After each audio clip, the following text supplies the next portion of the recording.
មតែបានយល់ស្គាល់ខាងត្រាចិនលួចប្រាថ្នាលើស្រី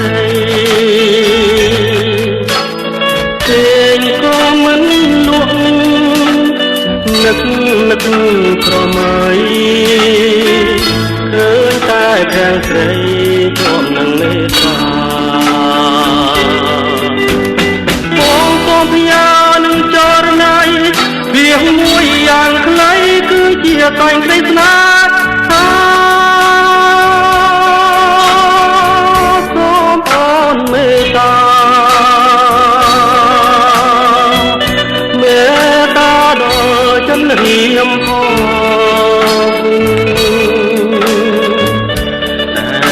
បំណ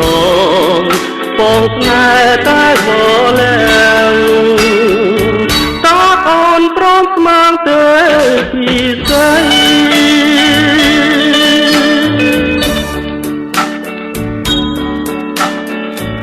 ខាងត្រាស្រទន់មានមុនស្នេហ៍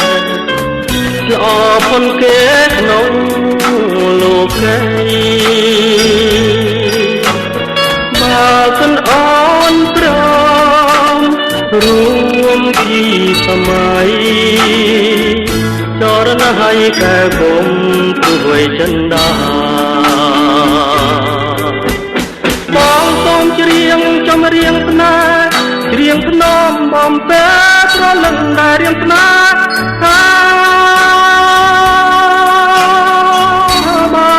កាលណាសូមចិនដាចេះប្រណីសូមចិត្តថ្លៃចេះខន្តីកនដងតោស្នេហ៍របស់បង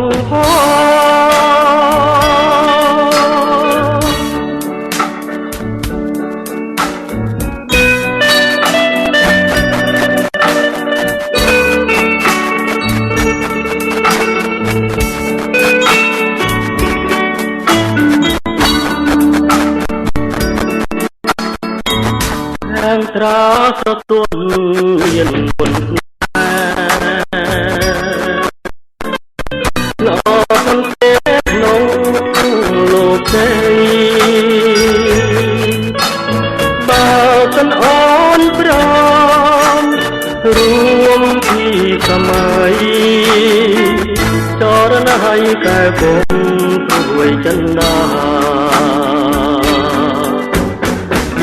សូមច្រៀងចំរៀងស្នេហ៍ច្រៀងភ្នំបំពេប្រលឹងដែលរៀងស្នេ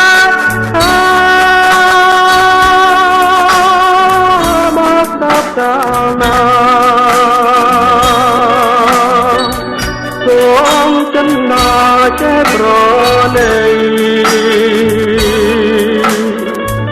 សូមចិត្តថ្លៃចេះខន្តីសនដង